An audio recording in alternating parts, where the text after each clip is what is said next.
afternoon and welcome to the COVID-19 media briefing on April 14th. First up, we have Mayor Tory. Go ahead, Mayor. Well, good afternoon. More than 800,000 COVID-19 vaccine doses have now been administered in the City of Toronto. We are the first health region anywhere in Canada to administer more than 800,000 doses. Vancouver, for example, has administered more than 270,000 doses, while Montreal has done more than 567,000 doses. But we still have much more to get done. I am determined with my colleagues to make sure that we continue to vaccinate as many residents as supply allows, and I'm determined, just as I know Prime Minister Trudeau and Premier Ford are, to get more and more vaccine supply. I'm heartened by the fact that our clinics are operating at full capacity relative to the supply that we have. That means people have answered the call to sign up for their vaccines, which was a challenge for us earlier on. Thank you to everyone who has signed up and to everyone who has helped others to sign up, and let's keep going. We do know that our clinics can vaccinate more people if we have more supply. So we're working to secure that supply from the other governments so that we can get more residents vaccinated as quickly as possible. And we do know that many of our hospital partners who use Moderna in their clinics didn't receive a shipment this week. The shortage of Moderna is very frustrating. We all want everyone vaccinating as many people as possible non-stop. We're also advocating for them to get additional vaccine supply now. That means advocating on behalf of the hospitals as well, and in the future from the province, who, as you know, receives its supply from the Government of Canada. That's why earlier this week, the GTHA mayors and chairs from the 10 biggest municipalities in this entire region called for more vaccine doses for hotspot areas. Public Health, working with Ontario Health and hospital partners, has compiled a list of more than 1,200 locations for pop-up and mobile clinics. And that includes places like seniors' buildings, shelters, and other areas in hotspots that we know can provide access to vaccine doses. Nearly 239 locations on that list have been done already, largely by our hospital partners. And the work is underway, subject to vaccine supply, to get to as many of these locations as possible. Today, for example, Unity Health Toronto has deployed mobile teams to a Toronto community housing building, to St. Jude's Community Homes, and to the Good Shepherd drop-in program in hotspot neighborhoods. They plan to vaccinate approximately 140 residents age 18 and older. As we have said, city-run mobile clinics will also be up and running in some of these hotspot locations, adding to the ongoing efforts of hospitals in mobile and pop-up settings. Toronto Public Health has assembled a team of up to 30 staff to support outreach mobile clinics, and we're starting with a clinic next week in one of the hottest hotspots in the northwest of the city. Toronto Public Health is responsible for the logistics of vaccine supply, IT, and administering vaccines. The community partner in question in each of these areas will be responsible for community engagement and providing ancillary supports to these pop-up and mobile clinics, things like translation services and line management. Planning is still actively underway on this, and we will be working to get more details directly to the community so that people will know the wheres and the whens of these pop-up and mobile clinics operated by Toronto Public Health, which, as I said, will supplement the ones already being done and going forward will be done by the hospitals. We are doing everything we can as a city to get people vaccinated. Today, we're announcing the Toronto Accessibility Task Force for COVID-19 vaccines, which has been created to serve our community of people with disabilities. This collaboration between the city and community partners has begun making recommendations to immediately reduce the number of cases within this community and address issues surrounding accessibility. People with disabilities are a high-risk group when it comes to COVID-19, and so it is essential to provide accurate information and easy access to vaccinations for them. Wendy Porch, Executive Director at the Centre for Independent Living in Toronto, is chairing this task force. Within days of making recommendations at their first meeting, which was held in late March, 200 people with disabilities were vaccinated thanks to the collaborative efforts by the task force and by our health partners. The task force and the good work it will do is part of Toronto's COVID-19 immunization outreach efforts, and the TO supports Targeted Equity Action Plan. That work has also led to a town hall about vaccines that I am having tonight with faith leaders from across the city. This is one of many discussions I plan to have with faith leaders to help to make sure that they have everything they need in order to help members of their respective faith communities to get out and to get vaccinated. It is one more way that we are reaching out as a city, and I am happy to be a part of this effort personally. We know that vaccines alone will not stop the third wave. It will take this provincial shutdown that we're unfortunately experiencing right now. It will take keeping our distance from each other and absolutely avoiding socializing with people that we don't live with. Right now, we all have to keep following the public health advice to get through this wave, and in very short order, I hope, get to the point where enough residents are vaccinated that we can really start to put this pandemic behind us. Thank you to everyone who is continuing to follow the public health advice to help save lives and to protect our healthcare system. We are working to make sure that we keep giving people places to go outside safely and to get some fresh air and exercise during these tough times. I know last year many people who enjoyed High Park on a daily basis were upset to see the park closed during the cherry blossom blooming period. This year, we have worked with public health, with our park staff, with Toronto Police, and with the bylaw officers to try to find a way to keep the park open safely so that people can use it while still avoiding having the large crowd scenes that the cherry blossoms would attract in a normal year. And this is certainly not a normal year. This year, High Park, I'm pleased to say, will remain open throughout the spring. People will be able to walk or run or bike through the park, but we are encouraging people not to flock to the park to see the cherry blossoms.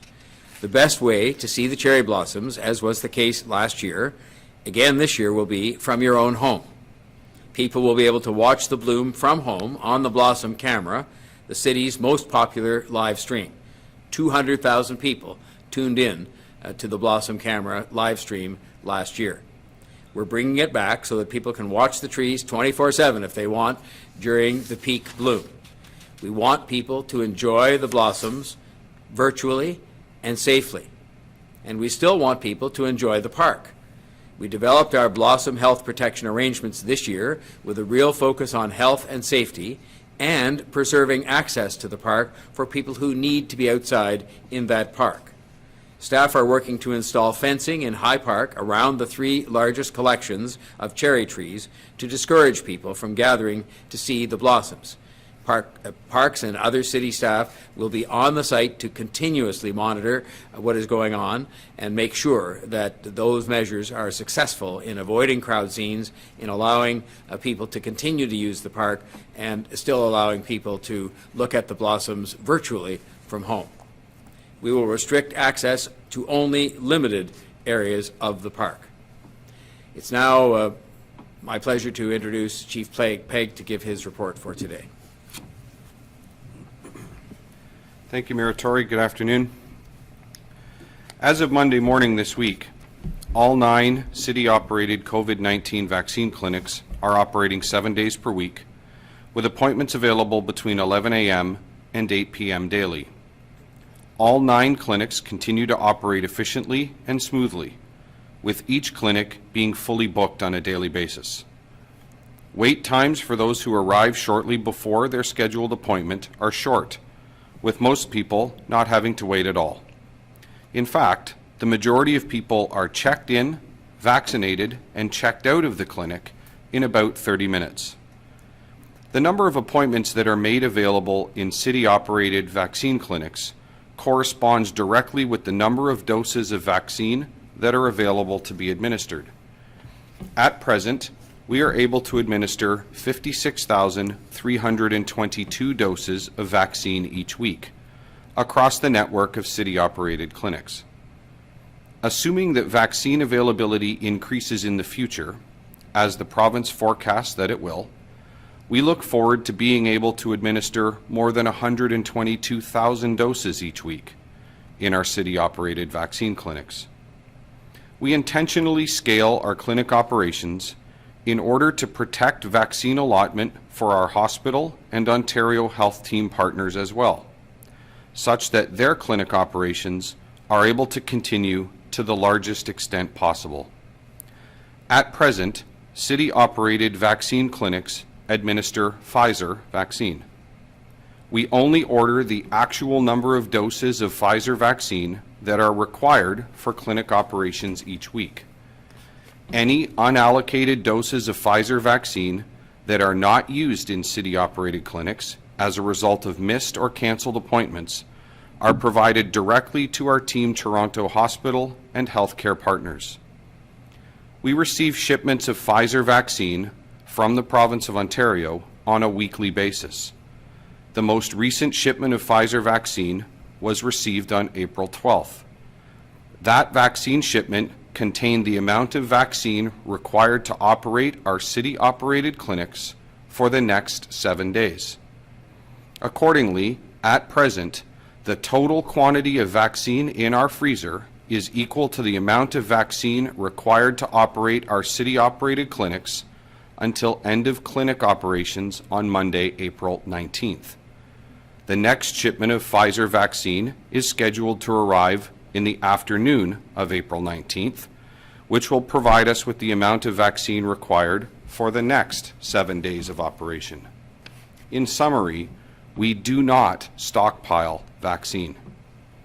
The only vaccine that is held in our freezers is the vaccine required to operate the fully booked, city-operated vaccine clinics between the date of delivery and the next Pfizer delivery date, which occur 7 days apart.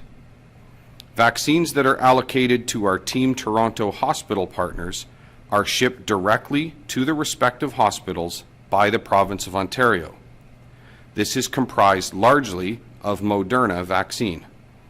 It is our understanding that the shipment of Moderna vaccine, originally scheduled to arrive on April 19th, is now expected to arrive on April 29th. AstraZeneca vaccine is provided directly to pharmacy and primary care physician partners directly by the province of Ontario. The demand for vaccine appointments in our city-operated clinics continues to be very high. All 9 of our city-operated clinics are fully booked for the next 7 days. As of 7 o'clock this morning, the first available appointment in a city-operated clinic is on April 21st. As of this morning, both our Scarborough Town Centre and Malvern Community Recreation Centre clinic locations are now fully booked through May 9th. To date, we have administered 30,762 doses of vaccine through the Scarborough Town Centre Clinic and a further 10,725 doses of vaccine through the Malvern Community Recreation Centre Clinic. We anticipate being able to open the next block of appointment dates within the provincial booking system next week. Our immunization task force continues to be focused on vaccinating as many people as possible, as quickly as possible. This is a goal supported by our Team Toronto partners, including the City of Toronto, Ontario health teams, hospitals, pharmacies, and primary care physicians, all of whom are working in collaboration to maximize vaccine rollout across Toronto, including supporting mobile clinics as part of Phase 2. Again, as vaccine availability increases, there will be a corresponding increase in the number of partner-operated vaccine clinics, as well as the number of mobile and pop-up clinics that are able to be operated across the city. In accordance with the vaccine eligibility requirements established by the Province of Ontario, the following groups of people are able to book their vaccine appointment in a city-operated vaccine clinic via the provincial booking system.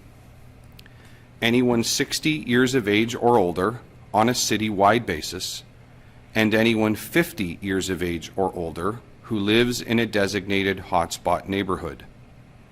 Of course, anyone who is 55 years of age or older is also eligible to receive vaccine in a pharmacy. Other opportunities may also be available in hospital and Ontario Health Team partner clinics. Recently, the Province of Ontario announced that residents who are 18 years of age or older and who live in hotspot neighborhoods in Toronto are able to receive vaccine in location-specific mobile or pop-up vaccine clinics in hotspot areas as they occur.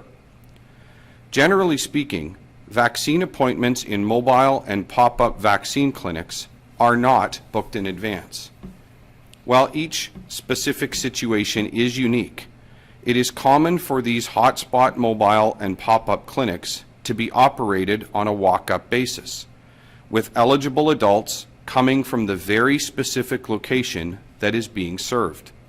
For example, residents of a specific building or complex located in a hotspot neighborhood would be directly notified of an upcoming pop-up clinic in that building or complex, along with the relevant information as to how and when to receive vaccine in their upcoming clinic. In summary and in general terms, residents don't travel to a mobile or pop-up vaccine clinic. Rather, mobile or pop-up clinics come to a specific group of residents in a specifically prioritized hotspot location as vaccine availability permits. Further information as to current opportunities to receive COVID-19 vaccine can be obtained at toronto.ca/COVID-19, as well as through our Team Toronto Hospital and Ontario Health Team Partner website at vaccineto.ca. Eligible residents can book their vaccine appointment in city-operated clinics by accessing the online provincial booking system at toronto.ca/COVID-19 or via the provincial call center at 1-888-999-6488. I continue to ask you not to contact 311 nor Toronto Public Health for assistance in booking your COVID-19 vaccination appointment, as our staff are not able to access the COVAX system on your behalf. Please continue to monitor toronto.ca/COVID-19 for the most up-to-date information on immunizations in Toronto. Thank you. I will now invite Dr. Davila to provide her report for today. Thank you, Chief Pegg, and good afternoon. Today I'm reporting 1,332 cases of COVID-19. There are 90 new hospitalizations to report, bringing the number of people in hospital to 730. 124 of them are in the ICU. As I said on Monday, we are living through one of the worst periods of the pandemic, and the demands on our healthcare partners are unprecedented. I'm sorry to report the loss of 8 more lives to COVID-19. The growth of cases screened positive for variants continues. Today, the total number of variant cases is 12,152, almost all of which are the variant B117. Vaccine supply for Toronto is presenting a challenge at present. The volumes we need are arriving at a slower and less predictable rate than we had expected, impacting clinics across the system. Appointment booking this week and inquiries about the mobile and pop-up clinics in the hotspot areas suggest that people are eager to be vaccinated. And this is great news. The challenge is supply and the need that creates in getting all those who want to be vaccinated as quickly as possible. Delivering at current levels of vaccination, or better yet, reaching our maximum capacity to vaccinate, will require more vaccine than is in the pipeline at present and delivered on a more reliable basis. Vaccines are in high demand and unpredictable in supply across the country. I appreciate how hard the province is trying to deliver the allocations it receives from the federal government, and I am certain that all parties are focused on solving the problem. Even if vaccine supplies were not an issue, each of us needs to do our part. It's as important as ever that we all follow the steps for self-protection and abide by the stay-at-home order to the maximum extent that we can.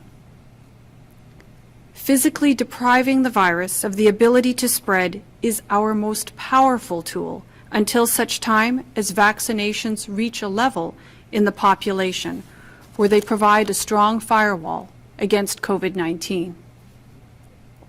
Above all, stay confident that we will get there. There may be bumps in the road, but at the end of the day, everyone who wants to be vaccinated will be vaccinated. I also expect today that there is bound to be some unease for some people around vaccines, now that Canada has reported a first blood clot event connected to the AstraZeneca vaccine. A Quebec woman is reported to be recovering at home, having experienced a blood clot within 2 weeks of receiving the AstraZeneca vaccine. It is the first event of its kind in Canada, where we have administered about 700,000 AstraZeneca doses. In the United States, health authorities are reviewing the Johnson & Johnson vaccine after 6 people who had received it developed rare blood clots. In total, more than 7 million people have received the Johnson & Johnson vaccine in the United States, which means that these events are extremely rare.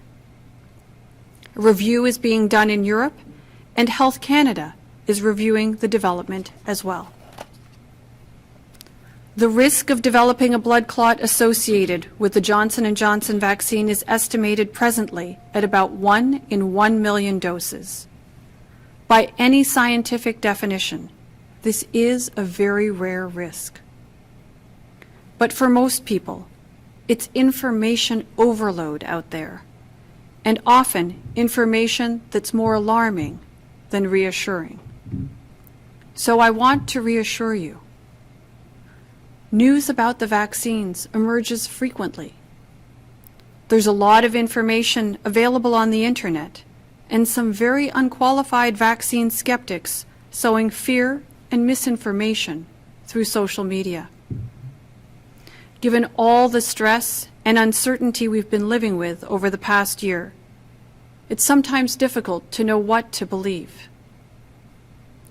Vaccine is a medical intervention, so having questions is understandable.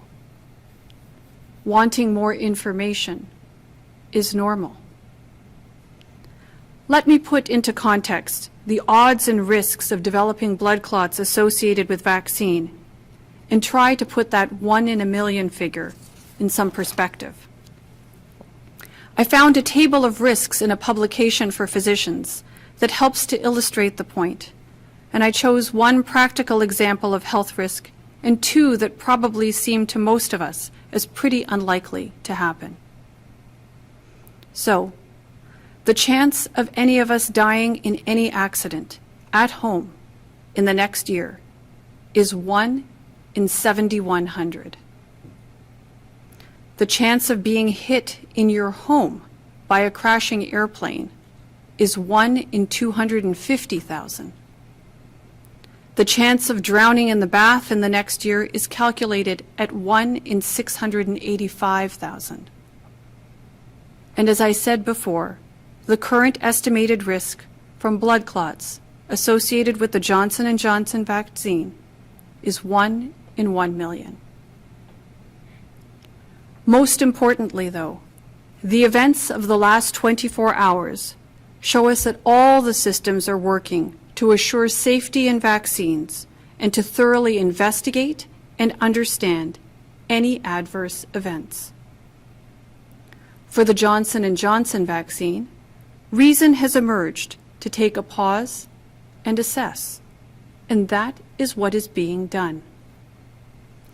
You can have confidence that the agencies responsible for assuring your safety are taking that responsibility seriously, and that if a vaccine is available to you, it is safe for you.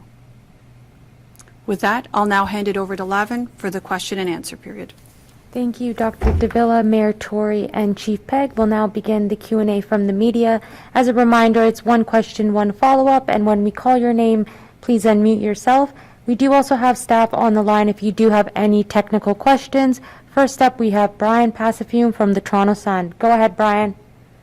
Good afternoon, everybody. Yesterday, Mayor Watson in Ottawa called for an 8 p.m. curfew in city parks in response to large gatherings over the weekend. Toronto's seeing similar crowds over the weekend, and as the city slowly emerges from winter into spring, is this something that's being considered here? I can say that the answer to that question is no.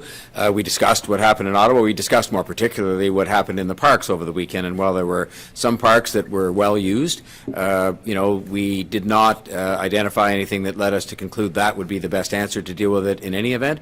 We are going to be proceeding, weather permitting, to put some of the circles in at least the one park at Trinity Bellwoods to help people to keep themselves distant. But there is no discussion at this moment in time of that kind of a measure being undertaken in the city. Okay, thank you. Second question. What Chief Pegg mentioned, he said that the city has enough, if I understand it right, enough vaccine supply to last until the end of day Monday, with the next shipment expected for Monday afternoon. If that delivery doesn't arrive as hoped, what's going to happen? Will sudden last-minute clinic closures on Tuesday be something that we should prepare for?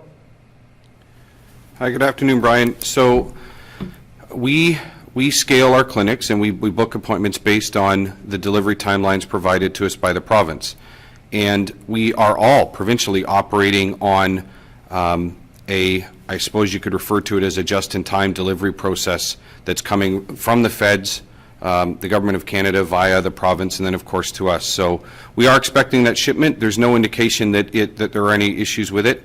To answer your question directly, if that shipment were to be delayed, yes, we would have to respond to that and look at how we would adjust clinic or adjust the distribution of vaccine, and that could potentially affect booked appointments. But I will reiterate, I don't see any risk for that at all. There's no indication that there's any risk. And I will say, Brian, that this is the delivery system that we have been operating on throughout. We are directly connected with the province consistently with respect to the supply chain and delivery, and I have every confidence that if there were any possibilities relating to that, we would be advised in due course. Thank you, Brian. Next up, we have Matt Bingley from Global News. Go ahead, Matt. Hi, good afternoon.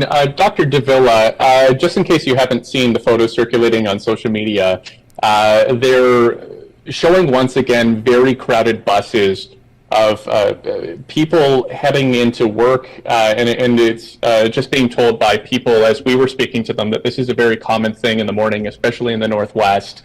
I know that during the first wave, bus crowding wasn't seen as serious because of the short times that people were on board, but because variants are now involved, how safe is it for passengers and drivers to be crammed into that tight bus space for really any period of time for an average drive? So, Matt, thanks for the question. It's difficult to provide an exact characterization of risk, but certainly we know that distance does make a difference and ventilation makes a difference. So given that the weather is a little bit better, certainly opening up windows on the buses will help, and obviously maintaining distance to the greatest extent possible and using a well-fitting mask are going to be important components of measures for self-protection.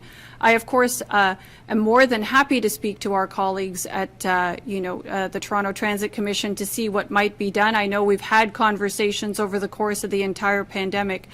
They too are interested in, of course, providing good service, which includes as safe a possible service for all their transit users. So we'll be sure to take that offline and try to provide the best environment possible. But I can't emphasize enough, where possible, for those who can work from home, obviously that's the best thing going, right? The stay-at-home order means stay at home to the greatest extent possible. I recognize that there are workers for whom that's not a possibility, and so to the extent that hours might be shifted to allow for travel at less busy times, that's also another strategy over and above maintaining distance and wearing a well-fitting mask. May I just add to that? I had a meeting with TTC CEO Rick Leary on Monday, and we pursued this matter again at that time, as we do on a very regular basis, more than weekly.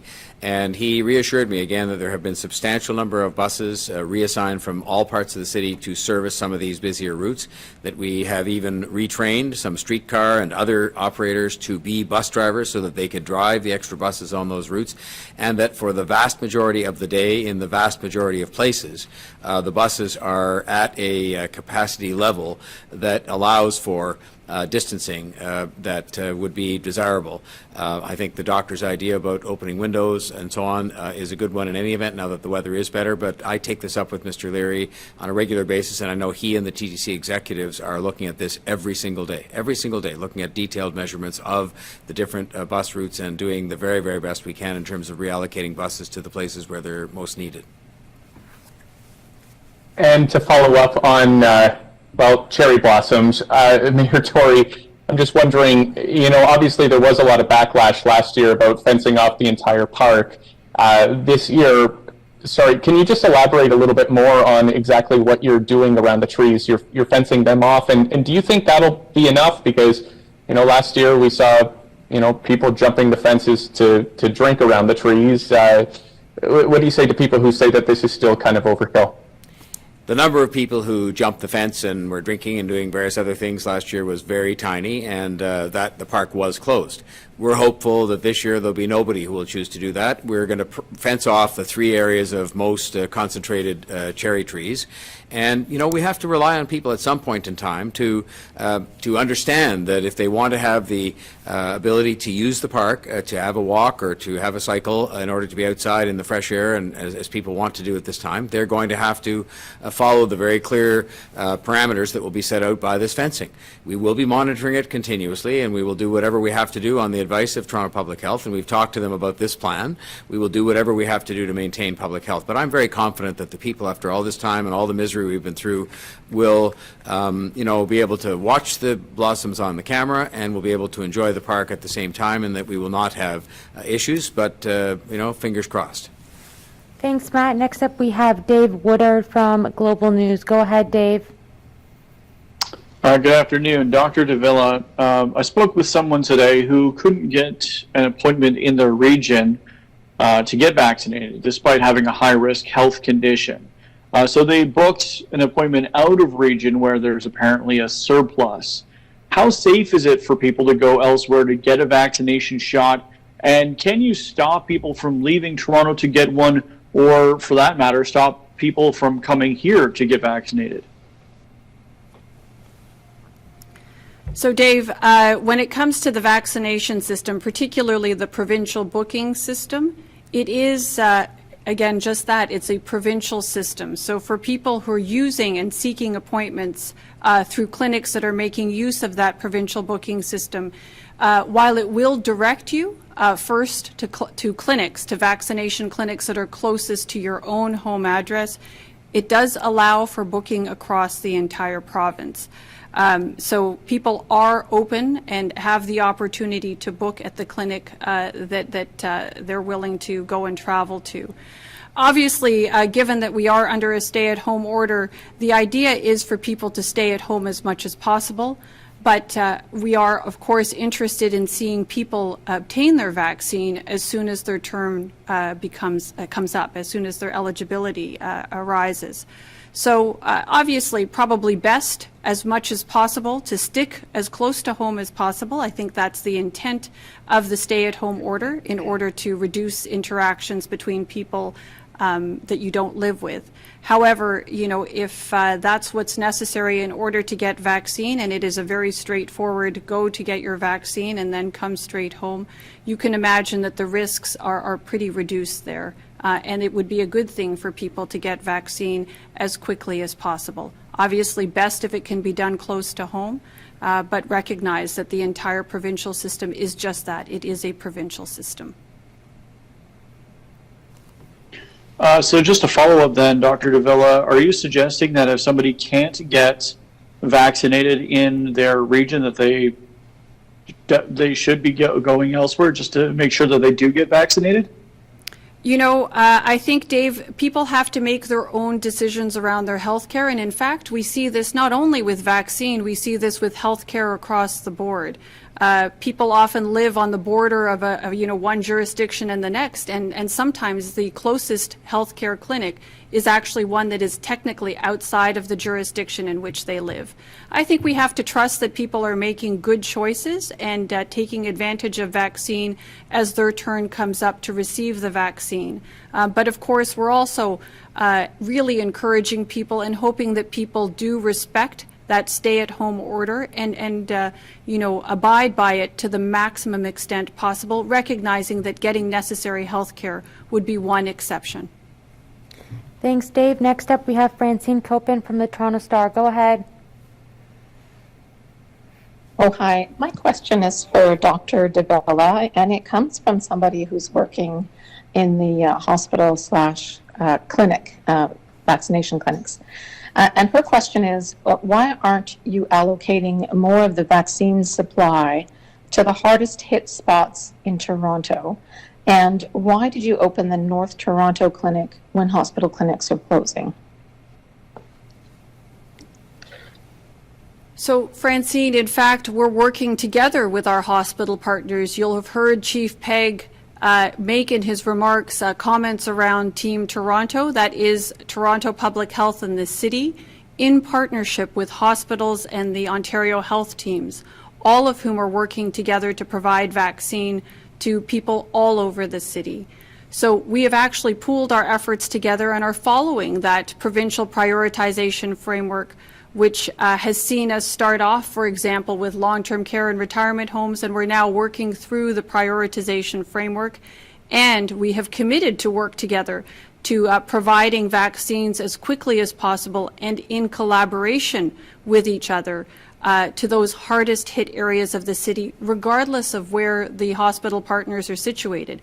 As you can well imagine, most hospital clinics are used to providing service to their catchment area, which tends to be fairly local.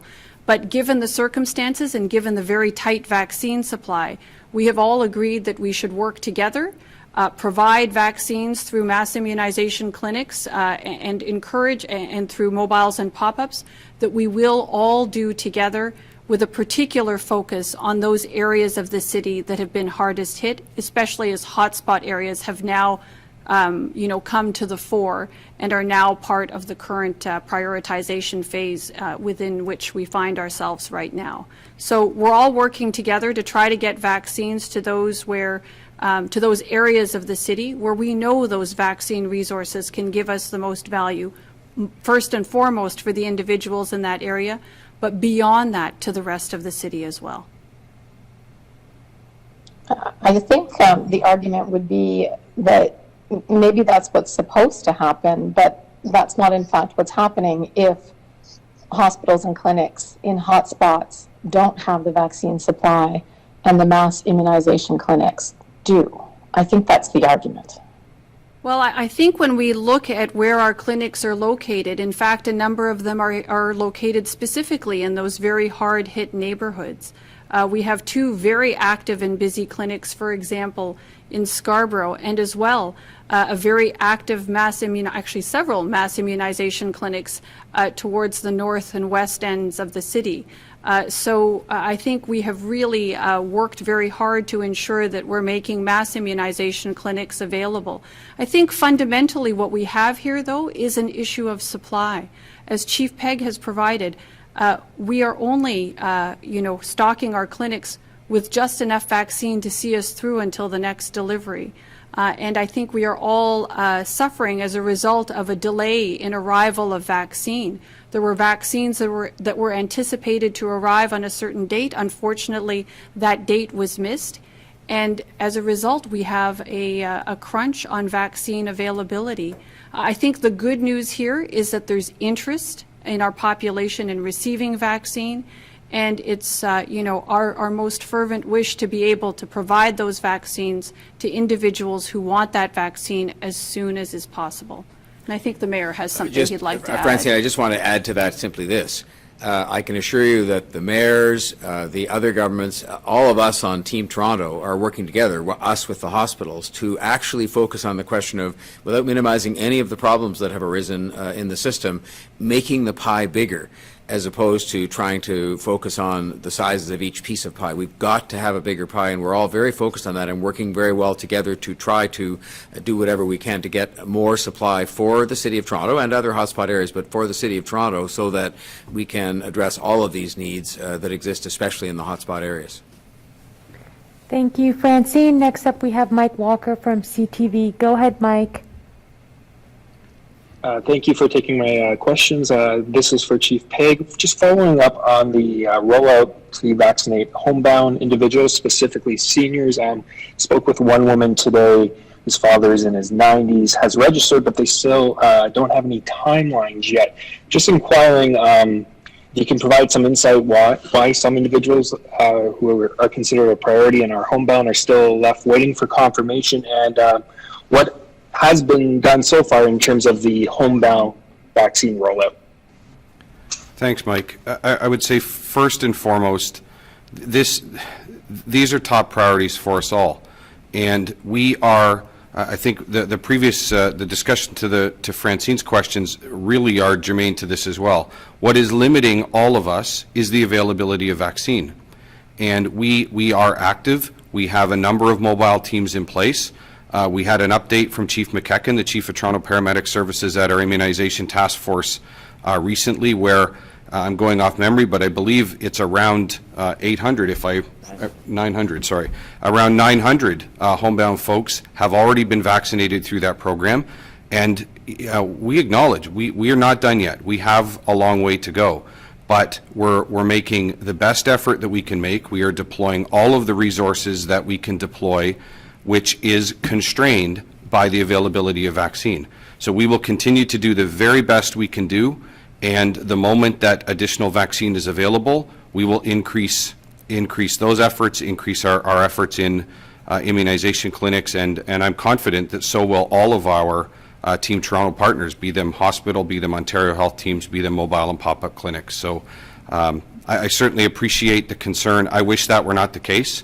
I wish nothing more. I wish we had all this unlimited supply of vaccine sitting in a freezer somewhere where we could go and access it and make sure that everyone had access to their vaccine today. Unfortunately, that's not our reality. We'll keep doing everything we can do until it is. Just so you know, Mike, and it's useful for people out there to know that these arrangements are made through community care agencies that serve people in their homes, people who are homebound. And so our wonderful partners in the EMS, and Chief McEachern's done a great job on this, plus the UHN hospital, have been having webinars, for example, for the community care agencies, so they know how to help the homebound seniors or homebound people to get registered. And also we've had a wonderful response from groups of nurses and registered nurse practitioners who want to come and help with this. And so we're now mobilizing all those people. But as Chief Peg said, supply is going to be the one thing that's going to determine all of this, but we're getting more and more resources that we're able to apply to this in terms of people to do the immunizing and people to inform the community care agencies, so that the people who are eligible for this program will know how to access it, and then we can get on with actually doing more than the 900 that have already been done, and we're keeping at it. I'm just hoping maybe you can clarify this then. I was chatting with Dr. Samir Sinha this morning, who said the main problem he believes is manpower, appreciating that it takes time to do this, and there's only so many paramedics that can do this on top of their other duties, and that he believed that vaccine supply was not the issue. So, hoping if you can clarify that, and as you alluded to, Mayor, are there any other plans to ramp up these efforts to bring other resources on board? Thank you. Maybe I'll just start, just because I put it at the end of the sentence or an answer I gave a moment ago. There are groups of other emergency responders, nurse practitioners, nurses, and even physicians who've come forward to say they would like to help in this effort, because it's very much a one-by-one thing. You're going to somebody's house and actually immunizing them at home. And so as those people have come forward, you obviously have to train them as to how this program works, which we're in the process of doing now. And there have been 900 done even without a lot of those resources being deployed, mainly by our paramedics. So we will continue to ramp up those efforts? And the answer is yes, we will be doing as much as we can. But again, supply is an issue for the entire program, as you've seen, from the hospitals all the way through and including this. And if we have the supply, of course, there'll be more done because we now have more people that are being mobilized to do it. Thanks, Mike. And last question is Derek Dionaran from CBC News. Go ahead.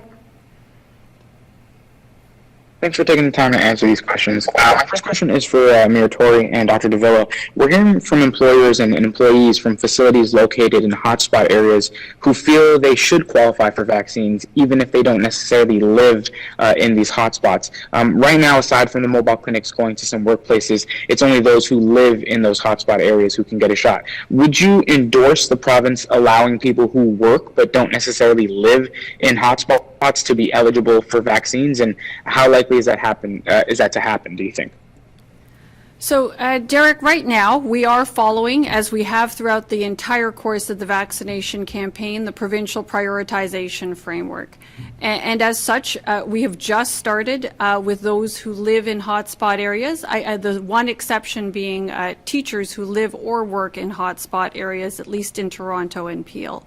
What we are doing in respect of workplace specifically, outside of focusing on those hotspot areas where we know a goodly number of essential workers actually live. So by focusing on those areas, we are able to get essential workers and their entire households covered, given the current format of the hotspot strategy.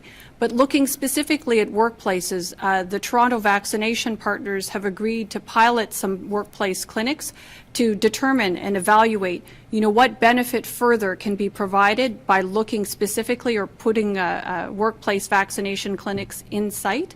And to assess and evaluate and make a determination as to whether that's worth scaling up further or whether, in fact, it is better to continue on with the current hotspot strategy or whether it might be a little combination of the two. So do stay tuned. We are trying all kinds of ideas to see, which ideas actually deliver the most value with our current resources. But of course, as the Mayor and the Chief have indicated right now, the issue is around supply. When supply is tight, it's difficult to, expand activities. And of course, we're looking forward to seeing supply challenges resolved so that we can get as many people who are interested in receiving those vaccines in their arms in the fastest way possible. And just to follow up, switching gears a little bit, 18 shelters are in outbreak, not including the Novotel and 45 Esplanade. Why is the number so high? Have residents with confirmed cases of COVID-19 been required to shelter in place because of the city's isolation centers being a little bit full at times? So just a couple of things. I think that first, let's look at the definition of outbreak. When it comes to an outbreak, we're talking about 2 or more cases. So it can be as few as 2 cases to declare an outbreak, but it has to have a link to the specific place. And in this case, we're talking about a shelter. So again, each outbreak is a little bit different, but the outbreak is declared when we have as few as 2 cases or more consistent, in a particular time period associated with that particular facility. I think the other thing that's important here is that we're talking about what is happening in our community. And what we are seeing in our community is the proliferation of these variants of concern, notably that B117 variant.